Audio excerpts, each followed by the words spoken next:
କଥା ଫେରିଲା बेलू गोटे बड़ दुखदायक विषय देखिली कलिकतार सबू गली गंदी प्रत्येक एनएच प्रत्येक जगार महाप्रभु जगन्नाथ ये चिन्ह थी जगन्नाथ महाप्रभु मुह थी फटो थी पताका मान लग पाखापाखि मुझे 20 किलोमीटर आसिली बाध्य हो गाड़ी वाला को कहीकि ओह्लैया पड़ा मत यह बड़ दुख और परितापर विषय ये एक ममता बानार्जी जगन्नाथ प्रति आउ एक अपमान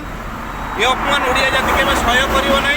बाध्य हो गाड़ी ओह्लैया भिडियो करुँगी ये कथा मत हृदय को भारी कष्ट देती देखो आप जो ब्रिज अच्छी ब्रिज्र पाखापाखि 2 किलोमीटर पर्यटन लंबी आम आसिलुणी पाखापाखि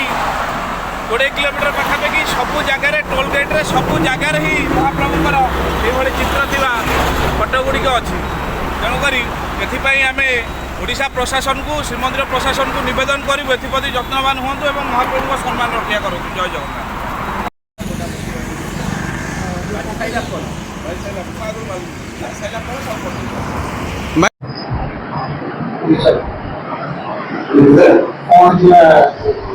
जय श्री राम। गतकाली एक दुखद घटना पर आज आलोचना। गतकाली मो व्यक्तिगत काम कलिकता जाइली। कलिकतार फेरिया समय बस रे फेरुली फेरिया समय कलिकतार समस्त रास्ता गली कंदी प्रभु जगन्नाथ मुह थी फटो थी पताका मान बहुत आड़े देखिली जहाँ मो हृदय को कष्ट दे कम कर जिला गोरक्षा प्रमुख भाव में से दृष्टि मो धार्मिक भावना को नष्ट कला मत भारी कष्ट देला।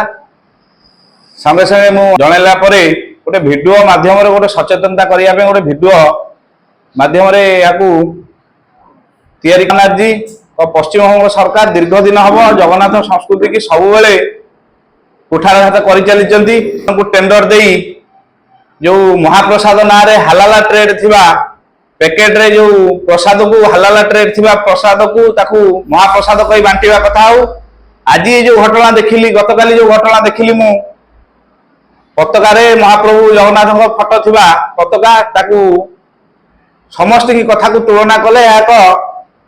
षड्यंत्र कारण 4.5 ओडियांकर जनमानसर प्रतीक हेले महाप्रभु जगन्नाथ हृदय में बास करुचे सी तेणुक ये कथा को आम दृढ़ प्रतिवाद कलु एवं संगे संगे यहाँ भिडियो माध्यम सोशल मीडिया माध्यम केमी अधिक अधिका प्रचार प्रसार करहब ये कथा को जनसाधारण को पहुंचे से कार्यक्रम कलु।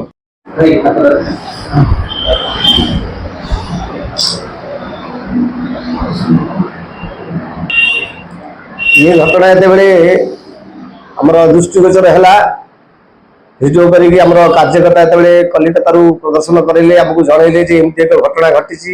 रास्तार विभिन्न साइड रे जगन्नाथ फटो थी पताका को मराई विभिन्न जगह पताका भी तले पड़ जाए। ये एक अनुभव जहाँ करुचु से मोगल शासन थिला बंगलार जो नवाबर सेनापति भाव में जो कलापहाड़ जो ढंग से आक्रमण करता ओडिशा को ये सेमती एक नमूना ये एक रकम आक्रमण कर परिस्थिति एक धार्मिक आक्रमण ये आमर धार्मिक भाव आक्रमण कर जगन्नाथ कौन से परंपरा को नष्ट कर जाए जगन्नाथ प्रचार प्रसार हो जगन्नाथ प्रचार प्रसार को आम समर्थन करें स्वागत करुचु किंतु एठी जो प्रकार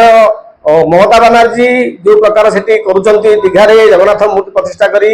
जो प्रकार पताका मारिबा एक आम अनुभव करमती एक आक्रमण हो बंगार ओडिशा आक्रमण ओडिशा धार्मिक भाव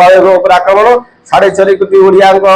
धार्मिक जो मानसिकता जो धार्मिक जो भावना थिला जगन्नाथ प्रति जो भावना जो भवन पाइबा जगन्नाथ प्रति अच्छी ये एक